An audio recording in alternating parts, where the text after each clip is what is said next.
V redu, to bo kar vroča razprava. Svastike, ISIS, Hezbolah, zastave Hamasa. To so le nekateri izmed spornih simbolov, ki jih vidimo na ameriških ulicah in po vsem svetu. Ampak ali so vsi ti simboli dejansko zaščiteni po prvem amandmaju ameriške ustave? In ali lahko in bi Berry morale ZDA narediti več za boj proti prikazovanju sovražnih simbolov? Za današnjo razpravo se nam pridružuje Doug Hikind, ustanovitelj organizacije Americans Against Antisemitism. Profesor Jacob Mekhangama, generalni direktor organizacije Future of Free Speech in raziskovalni profesor na Univerzi Vanderbilt ter višji dopisnik i24 News Owen Alterman. Pozdravljeni vsi skupaj. Preden pa začnemo z razpravo, si poglejmo nekaj ozadja. V Združenih državah Amerike so simboli, kot sta svastika ali zastava ISIS, nasplošno zaščiteni po prvem amandmaju. Zakon običajno obravnava izobešanje zastave, znaka ali simbola kot obliko izražanja, tudi kadar je sporočilo splošno razumljeno kot sovražno, žaljivo ali skrajno. V večini primerov vlada ne more prepovedati tega izražanja zgolj zato, ker se ne strinja z izraženim stališčem. Vendar pa zaščita po prvem amandmaju ni absolutna. Prikaz lahko postane nezakonit, če je del resne grožnje ali usmerjenega zastraševanja, spodbujanja k neposrednemu nasilju ali kaznive podpore teroristični organizaciji. Organi lahko prav tako uveljavljajo nevtralna pravila v zvezi z dovoljenji, vdorom na tuje zemljišče, javno varnostjo in uporabo zasebne lastnine. Ta pravila morajo nasplošno veljati za vse skupine in ne smejo biti usmerjena proti eni določeni politični ali ideološki vsebini. Podporniki široke zaščite svobode govora trdijo, da bi lahko podelitev oblasti vladi, da prepove določene simbole, sčasoma vplivala tudi na druge oblike spornega izražanja. Kritiki trdijo, da so nekateri simboli tako močno povezani z nasiljem, preganjanjem ali terorizmom, da lahko njihovo prikazovanje povzroči resnično škodo, tudi če ni izrečene neposredne grožnje. Ali zaščita svobode govora zahteva tudi zaščito sovražnih simbolov? V redu, zdaj smo pripravljeni začeti našo debato. Ponovno, z nami so Doug, profesor Jakob in Owen Altman. Najprej bomo začeli z Dovom. Prvo vprašanje. Vsak od vas bo imel 30 sekund za odgovor, preden se poglobimo v več plasti te debate. Torej, prvo vprašanje. 30 sekund. Ali zaščita svobode govora zahteva tudi zaščito sovražnih simbolov? Doug. No, odgovor v tej državi je očitno da.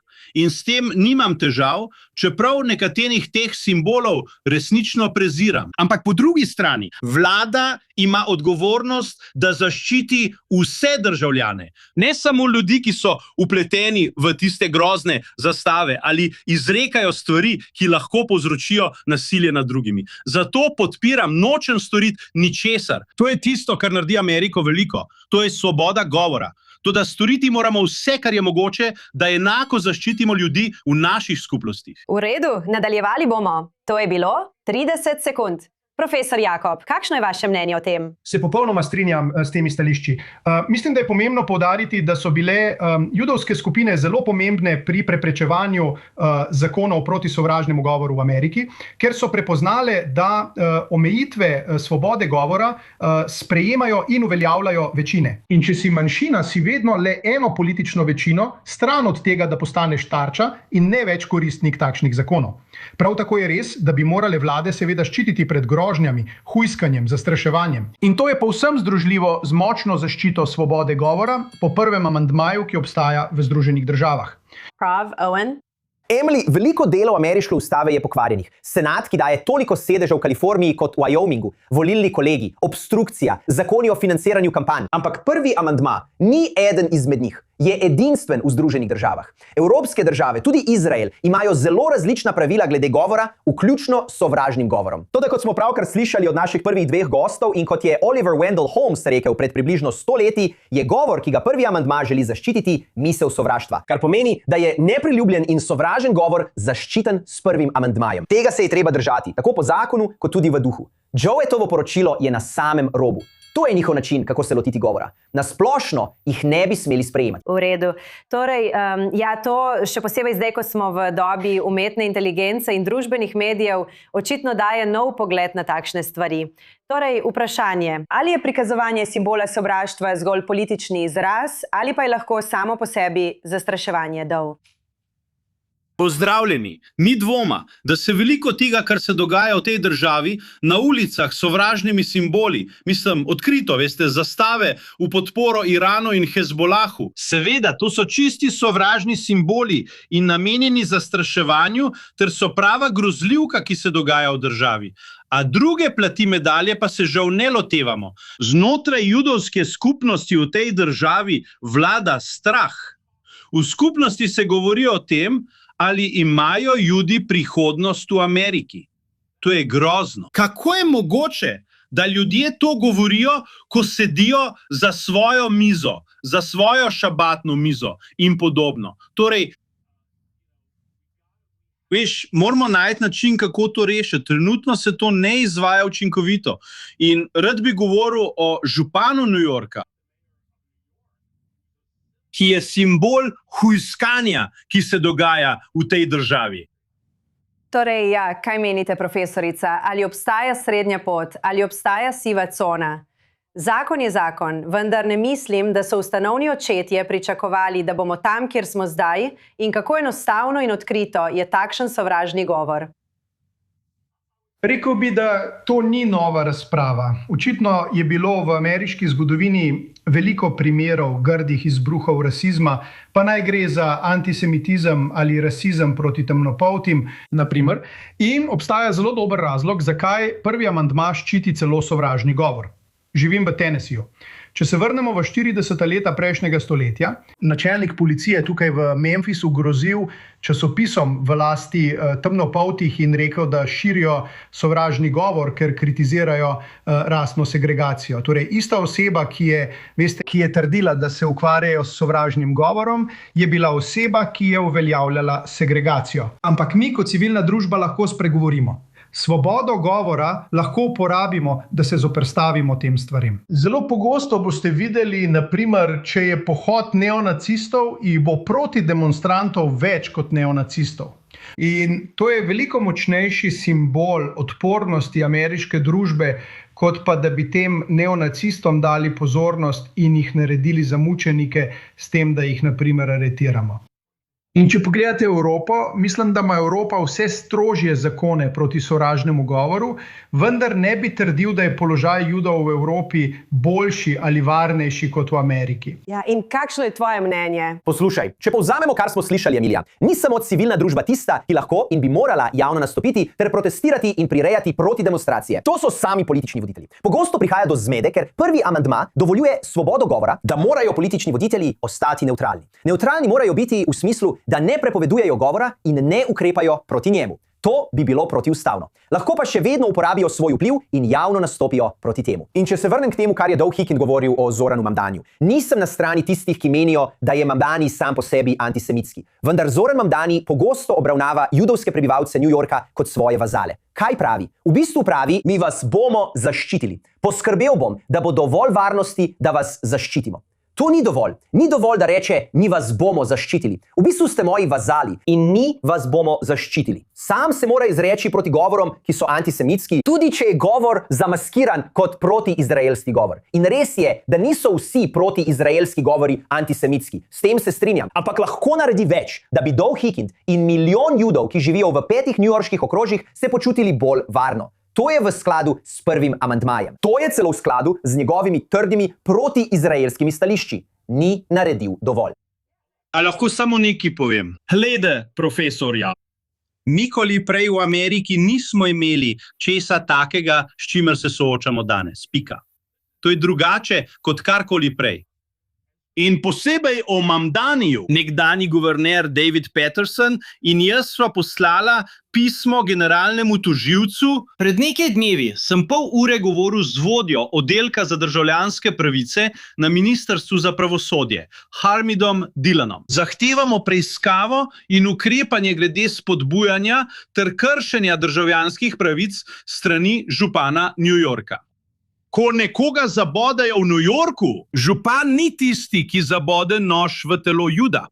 ampak je na določeni ravni odgovoren in je obseden. Česa takega v tej državi še nismo videli. In dejstvo je, da Mamdani ni zasebni državljan. Pravila niso enaka za župana Mamdanija in druge izvoljene uradnike, ki povzročajo takšno sovraštvo, kot ga še nikoli nismo videli. Ljudje se sprašujejo, ali v Ameriki sploh obstaja prihodnost.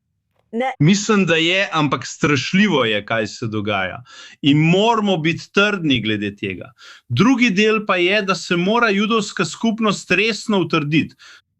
Tudi sami se moramo zaščititi. Moramo nehati prositi. Mislim, pred enim tednom so tako imenovani judovski voditelji govorili stvari, kot so: moramo prepričati župana, da se umiri. Za 10%, 20%.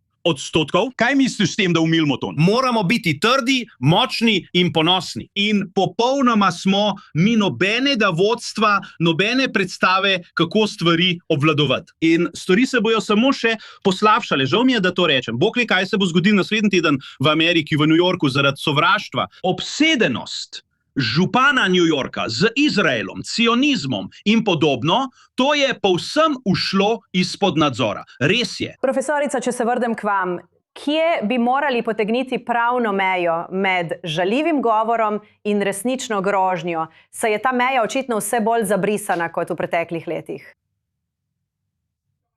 Ne, mislim, da prvi amandma to zelo dobro določa. Torej, spet kot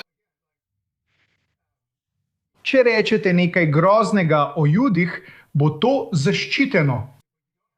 Vendar nimate pravice, veste, uskruniti sinagogo ali nadlegovati ali ustrahovati. Obstajajo zakoni, ki to urejajo. In so ti zakoni namenjeni preprečevanju tega. In seveda je treba te zakone tudi uveljavljati. Vendar ni tako. Prvi amandma ni dovoljenje za vse, ko gre za dejansko nasilje, grožnje, ustrahovanje ali spodbujanje k nasilju. Tako da mislim, da ameriška zakonodaja to pravilno ureja. In kot sem že rekel, ne samo judovske skupine, ampak tudi judovski sodniki Vrhovnega sodišča so prepoznali pomen, morda celo nekaj, kar je v nasprotju z intuicijo. Načelo, da je močna in načelna svoboda govora, tudi za sovražne ideje, tudi za sovražne ljudi, so bistvene za enako zaščito vseh Judov, ne Judov, vseh Američanov v bistvu. Ja, in kaj pa, pogovorimo se še enkrat, kot sva rekla, o odgovornosti politikov. Seveda, prvi amandma je prvi amandma, ampak ali ne bi moral biti nekdo glas razuma in pokazati nekaj zdrave pameti, namesto da ne naredi ničesar? Vračam se k temu, veste, protestom na Kolumbiji. Res je, Mamdani še ni bil župan, ampak ali s tem, da ne rečejo nič, samo še poslabšujejo stvari? Misliš, da imajo lokalni voditelji moralno dolžnost, da ukrepajo? Ampak, mislim, da zelo pomaga, ko politiki, še posebej tisti najmočnejši in najbolj vidni, zavzamejo stališče glede teh vprašanj. Težava je seveda, da je Amerika trenutno izjemno polarizirana in da so vprašanja, kot je Izrael-Palestina, zelo razdvajajoča in jih ljudje vidijo skozi zelo različne prizme. In to otežuje politikom na obeh straneh, da bi se lahko dvignili nad to. In da bi zavzeli stališče za tisto, kar bi lahko imenovali univerzalno razumevanje, da imajo vsi enake pravice. Torej je očitno, da v današnji Ameriki obstaja politični neuspeh. V smislu, da je retorika izjemno polarizirana in zelo malo je pripravljenosti za prepoznavanje človečnosti na drugi strani. In to je problem, ampak to ni nekaj, kar bi lahko uredili zakonodajo. Mimogrede, pravim, da obstaja dvojna merila, ko gre za judovsko skupnost. Predstavljajte si, če bi pripadniki KKK prihajali v New York, da bi korakali skozi določene soseske, ali pa protigejovski demonstranti, ali nekdo drug, če bi bilo sovraštvo usmerjeno proti katerikoli drugi skupini, razen Judom, bi imel ogromen odziv strani Demokratske stranke in mnogih liberalnih judovskih voditeljev. Toda, ko gre za judovsko skupnost, je zelo, zelo drugače.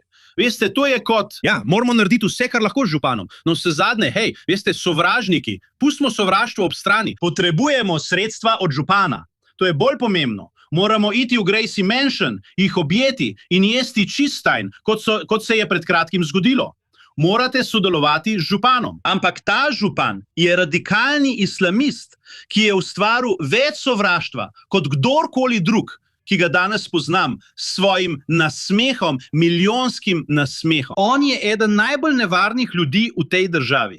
Dvojna merila, ko gre za Jude. Kaj je novega? Je kaj novega? To je zgodba naše zgodovine, ampak mi spet prebudite se, Judi. Moramo biti močni, moramo biti trdni, moramo biti ponosni in ja, imamo radi policijo, ampak moramo se naučiti, kako se braniti sami. Veste, morda gremo v kakšne druge soseske in vidimo, kako se oni počutijo, lahko izrazimo svoja čustva. Veste, to, kar se zdaj dogaja, vodi naravnost v pogubo. In judovska skupnost je v nevarnosti kot še nikoli prej. Lahko govorimo o prvem amandmaju. Poglejte, prva stvar, ki sem jo rekel, je, da nočem ničesar spreminjati. To, kar naredi to državo posebno, so prav te zaščite. Kaj pa zaščita preostalega prebivalstva?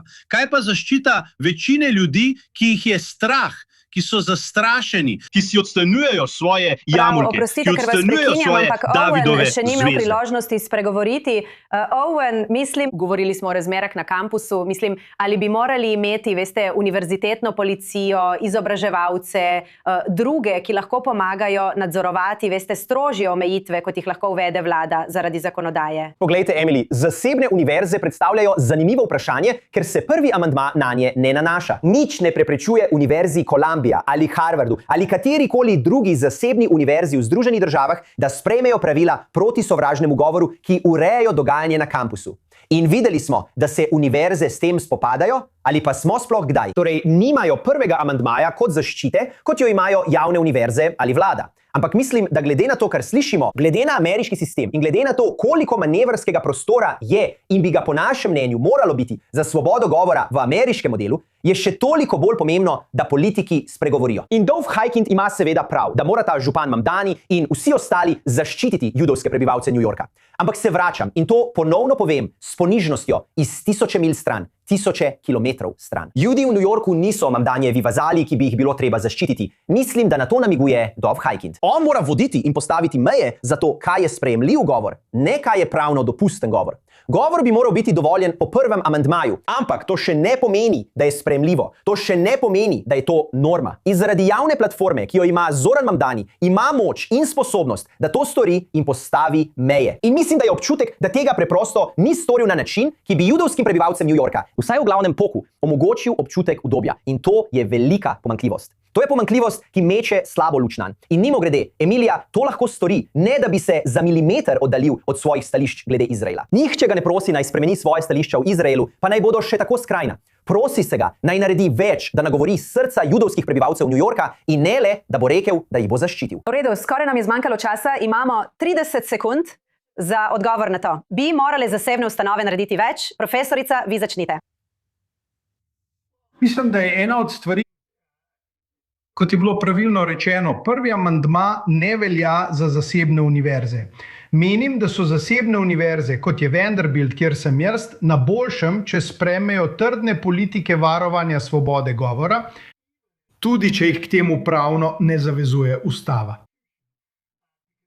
Ker če tega ne storijo, pogosto vidimo, da so politike uporabljene na načine, ki škodujejo akademski svobodi, ki škodujejo svobodni izmenjavi idej. Težava je, in tukaj se bom strinjal s točko o hinavščini, ko smo videli tisto kongresno zaslišanje, kjer so bili predsedniki Harvarda, MIT in Penn State, mislim, in so jih vprašali, veste, kaj je, ali vaše politike ščitijo zagovarjanje genocida. In dejansko so dali. Šlo je za. kontekst, ja, dali so pravno utemeljen odgovor. Težava je bila v tem, da so vsi vedeli, da teh istih standardov niso uporabljali, ko je šlo za vprašanja LGBT. Temnopolte študente in tako naprej. Mislim, da univerze najbolje služijo svojemu namenu, če dosledno ščitijo svobodo govora, tudi kadar gre za govor, ki ga nekateri doživljajo kot sovražnega ali žaljivega, vendar morajo to početi na enak način za vse. In seveda jim ni treba podpirati teh stališč. Vanderbiltova univerza, če nekdo pride na kampus in izreče nekaj izjemno rasističnega ali antisemitskega, kancler tega ni dolžan podpreti. Prav, nažalost nam je Lahko zmanjkalo izrazi časa. svoje nestrinjanje. Hvala vsem, to je bilo zelo zanimivo. Nažalost nam je zmanjkalo časa, ampak hvala vsem, da ste se nam pridružili na tej zelo zanimivi. Vsem želim lep preostanek večera.